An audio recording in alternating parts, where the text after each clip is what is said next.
Class, greetings and peace and overstanding.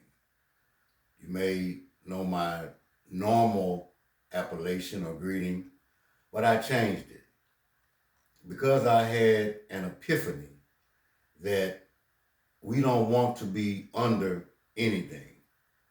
We want to be over it. We want to make sure we comprehend and perceive proper understanding about a thing. So we're overstanding.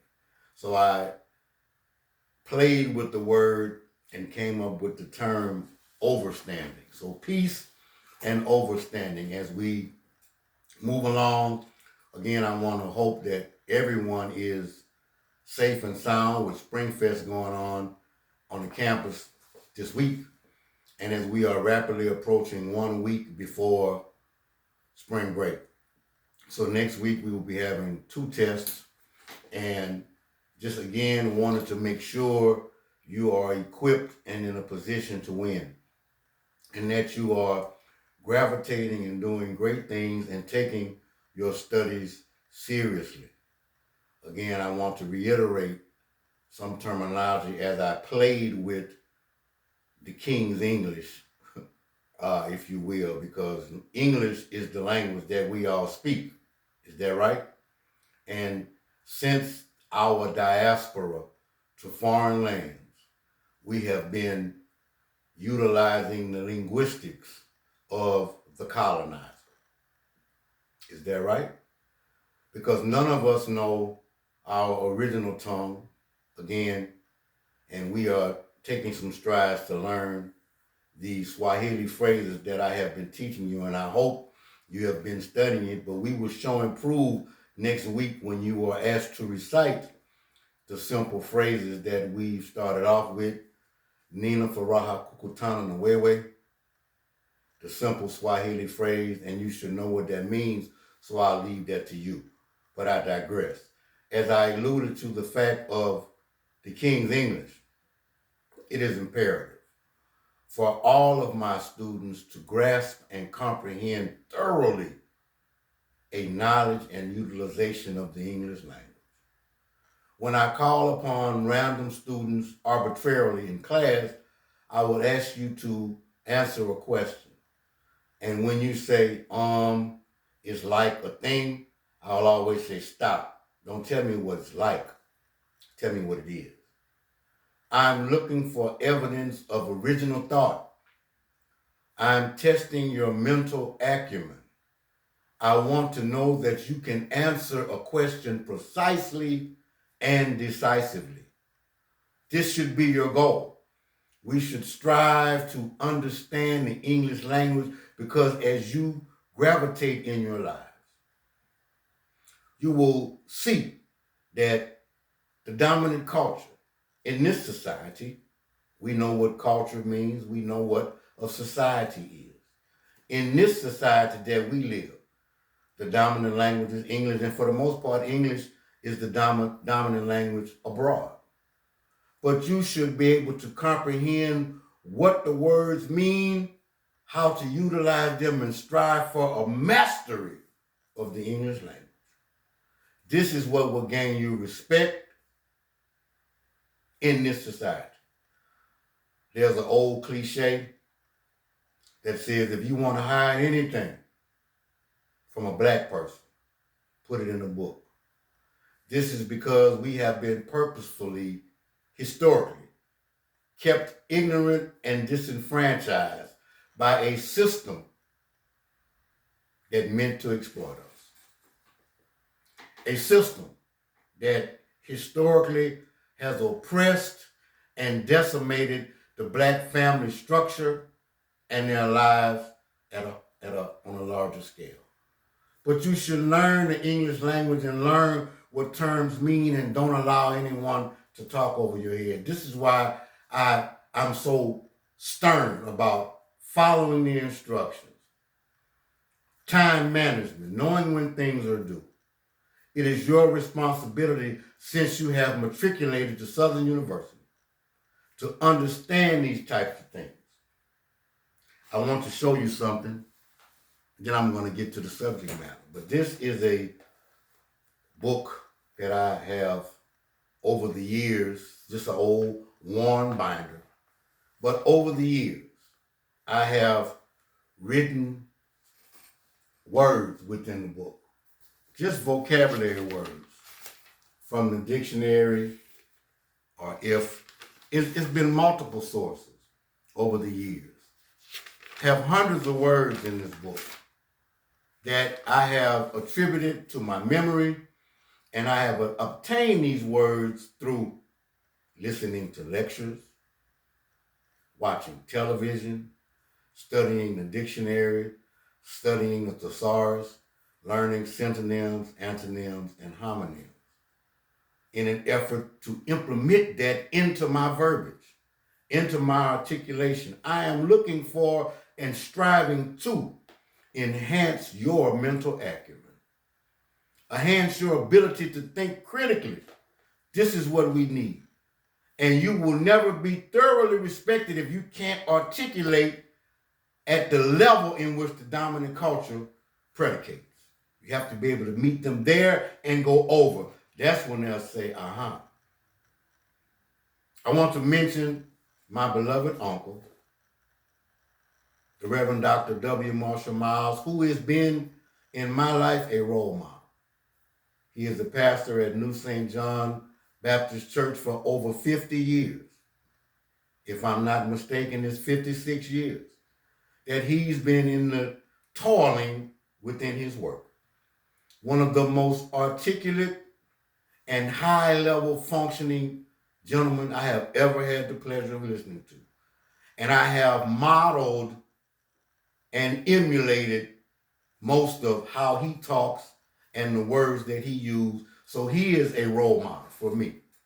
I just felt the need to point that out to you. So as I begin today, and I want you to prepare for your test, and again, I'm not the enemy. It is my position to put you in a position to win, a condition to win. But you have to want it because it's attitude. Your development is predicated on your attitude. Are you a vessel that is willing to be filled, or is your container blocked, constricted from receiving information? Many times, again, as I said, I'm looking for evidence of original thought when I ask a question. Some of you will sit there and just be perplexed. And that's okay, but don't be afraid to ask. But you have to have the proper attitude, and you have to want to learn. Again, guys, most of you are young adults considered by the system to be of lawful age. You can buy cigarettes and alcohol. You can even join your former slave master's army and go off and fight and die for America. And you are considered legally an adult. You can vote. You can go to the adult prisons. However, you're not fully an adult yet because there are some things you don't realize. So anatomically, you are of legal age as the system predicates, but the way you will know when you begin to make adult decisions, come outside the box and realize that an adult makes decisions that are not predicated on fun or boring. You are doing things out of necessity. When you become an adult and begin to show evidence of mature intellectual thinking, you will do a thing because there is a need. I say all the time, you guys, I come in class, I'm full of energy, I'm enthusiastic, and I will say, good morning, Habari. People holding their head down. Aren't there things in my personal life that I'd rather be doing? But I'm here because it's a need. It's mandatory. And you signed up to come to college. You're paying for this. You're not being forced. No one is here out of under coercion. This is of your own free will and accord. And I expect you to govern yourselves accordingly. So with that being said, let us strive to continue and move forward with where we are. Again, we've been talking about the age of reason, the age of reason, the Enlightenment movement, and the scientific revolution. I want to give you some bullet points so there will be no gray area about your test, because I want you to do well. I want to see excellent scores, but you have to read the chapter. Again, I try to extract the more salient information to save you time, but it is still your duty and your responsibility to read the chapter. You have to familiarize yourself with the words within the chapter and make good notes to a level that you can comprehend. Also, another note-taking point is that normally when I'm lecturing, I'll get excited and I may go fast, and you must say, Professor Johnson, Dr. Johnson, slow down. I'm sorry. But again, while listening to a lecture, you can't write down every word I'm saying. That's not how you take notes. Taking notes is an abbreviated summary. Words that you know that will bring it back to you to make you recall the aforementioned statements. That's how you take notes, ladies and gentlemen. Not writing down every word I say. If that was the case, you can record me. And I don't have a problem with anyone recording me or repeating anything I said at any time, because whatever I say, I can validate it. And that's a fact. Keep that in mind as you go forward in your matriculation in higher education. Now, first, we've been talking about the scientific revolution. I told you to draw a circle. And over the circle in an arch, I wanted you to write scientific revolution. And within the circle, I said, put the age of reason and the age of enlightenment. And under the bottom of the circle, I said, put the Renaissance. The Renaissance was a movement in France in the 16th century that ushered in a change in ideas, a new paradigm. I said that Renaissance is a French word that means rebirth. But why was there a need for a rebirth? It was a need for a rebirth because Europe was in a stage of superstition, stagnation, disease, warfare, and poor climate. So there was a rebirth. The Dark Ages were ushered in at the fall or collapse of the Roman Empire, structure of a society. I gave you the 4 cycles of history. Those of you that paid attention and understand how history repeats itself cyclically, you need to go back and look at your notes. But the age of reason and the Enlightenment are components within the 360-degree circumference of the scientific revolution. So science, not in the sense that, yes, it's a part of it, but as we have more structured tentacles of science, geometry, biology, botany, physical science, not in that sense, but I said, and this will be on the quiz, that natural philosophy is the grandfather of the term science. But what is natural philosophy, Professor Johnson? The observation of nature and a broad, comprehensive understanding of the inclusion of nature and how the universe works. People had a strong desire and yearning to want to know how the universe worked and how it operated. So they began to move away from superstition. They began to move away from myths, from fables, and developed the scientific method or the experimental method, a way of observation and testing a thing, coming up with a logical solution. But not only that, within the realm of science, you have social science. That is your professor's umbrella. Social science, we have the schools of thought, history, sociology, psychology. All these fall under the paradigm of social science. According to the text, the ultimate goal of social and other sciences is to produce a cumulative body of verifiable knowledge. Such knowledge enables us to explain, predict, and understand empirical phenomena which is of interest to us.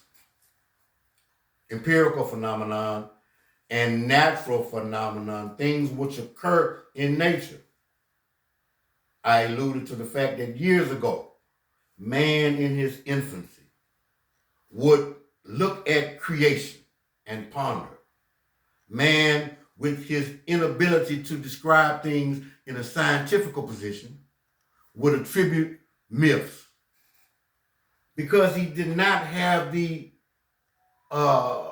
intellectual ability to comprehend what was going on in natural phenomena. So hurricanes were attributed to the wrath of God.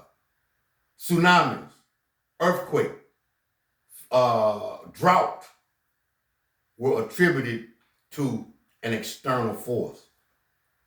This is why when I talked about the Mayans and the Aztecs, that I would explain the fact that in a culture, within a society, you have a culture.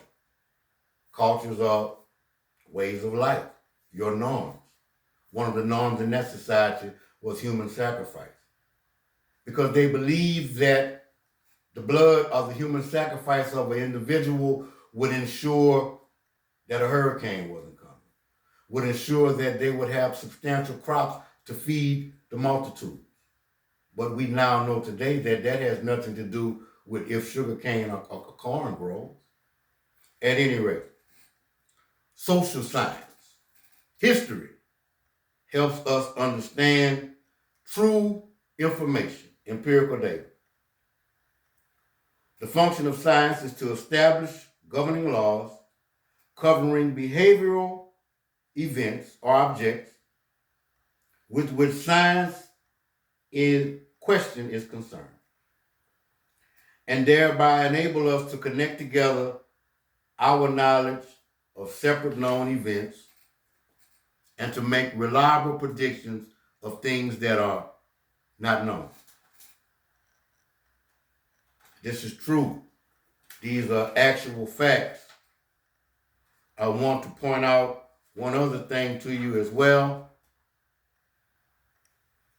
As it relates to this science, we've been talking about at length how the scientific revolution was in direct contradiction with the position of the church at that time, specifically the Catholic Church. We've talked about how in the age of absolutism, the church and the divine right of kings held the contention that God chose kings as rulers and that their position was ordained by God and could not be challenged by any public authority. I'm answerable only to God. I said that that is a precarious situation for one to place himself in. I personally have never heard God's voice in an audio sense. However, if you delve deeper, and if any of you have heard God's voice audibly, I would love to know what it sounds like and for you to explain that scenario.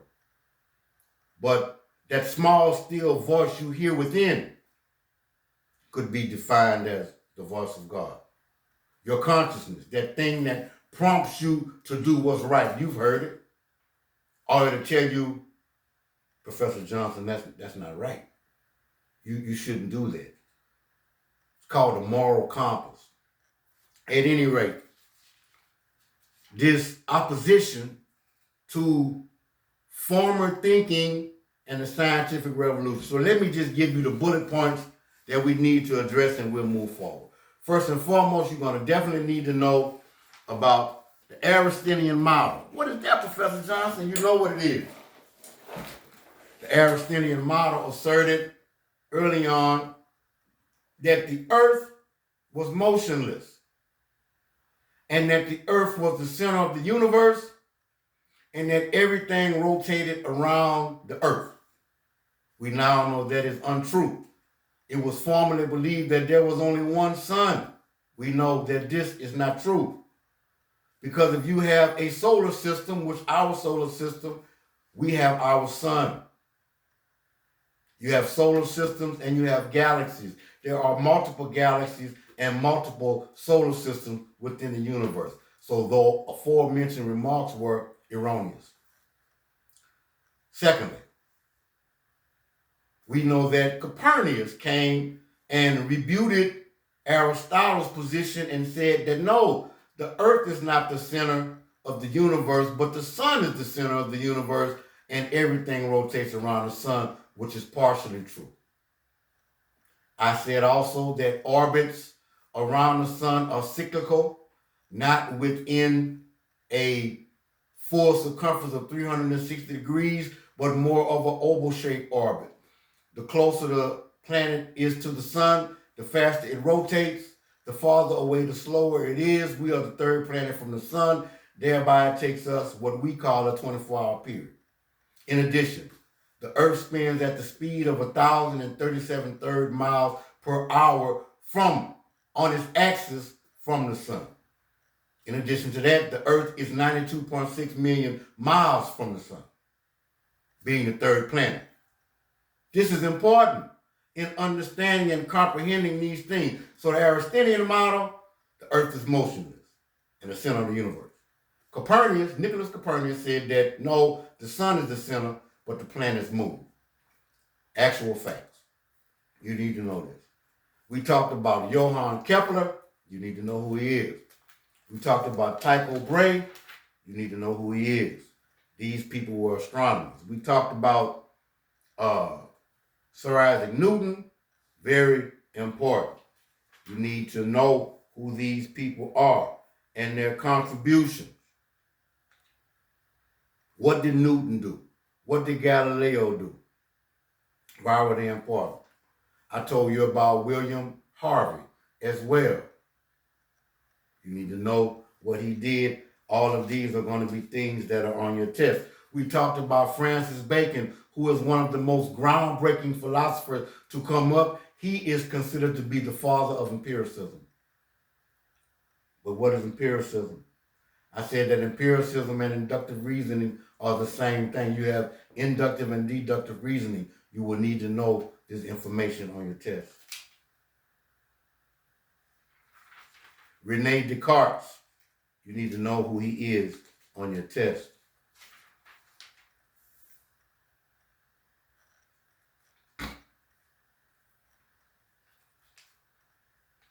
I alluded to the fact about the philosophies, a group of people in France that also came about with significant change in that culture.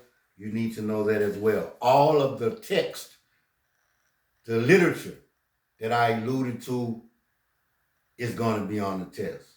The books that Newton wrote, Bacon wrote, Galileo wrote, a document that he was directly incarcerated for because the Catholic Church charged him in the Papal Inquisition, which means it was oversaw by the Pope, charged him with heresy.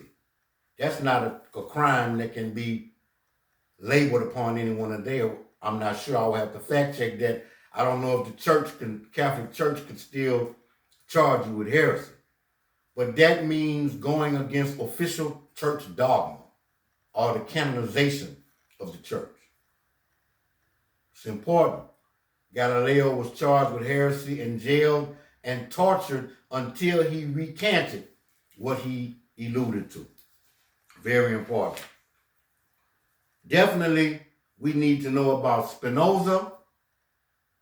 Spinoza alluded to the fact that, hey, he was under the contention that nature and God, if you will, the term that we use for God, are one and the same.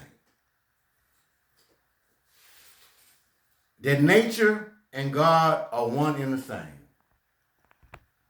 And that It is just two different terms for the same entity. We look at John Locke, we look at Voltaire. I alluded to those, what Voltaire's position was as God, as the omnipotent clockmaker who sat back and created a perfect creation and allowed it to function without any intervention. These are ideas that come about that the common layman may not know. John Locke, in his book on human understanding, stated that the human mind and soul are the tabula rasa, which means blank tablet. He said that the human mind is blank, only operating on those things which are innate: hunger, sleep, thirst. As a baby, your vocalization or your cries, they fall upon your mother and father's ears. Okay?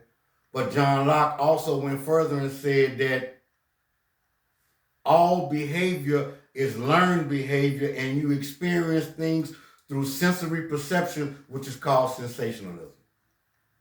So Locke was groundbreaking with this position because it was diametrically opposed to the church's doctrine of original sin. I alluded to that in class.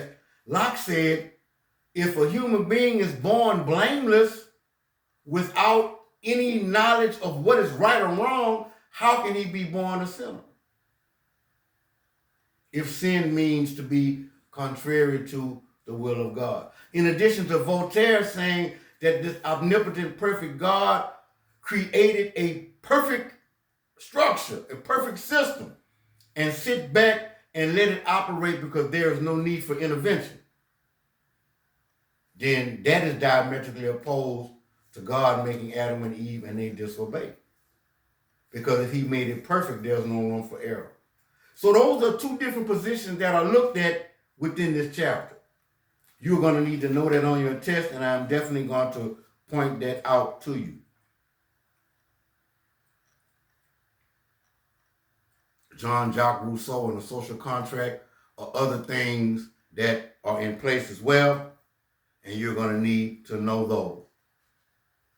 Looking forward to everybody doing well on their test, making a good grade, and making me proud. And remember, always investigate the information you receive. If it is indeed the truth, it should stand the test of investigation. Always ask why. Peace.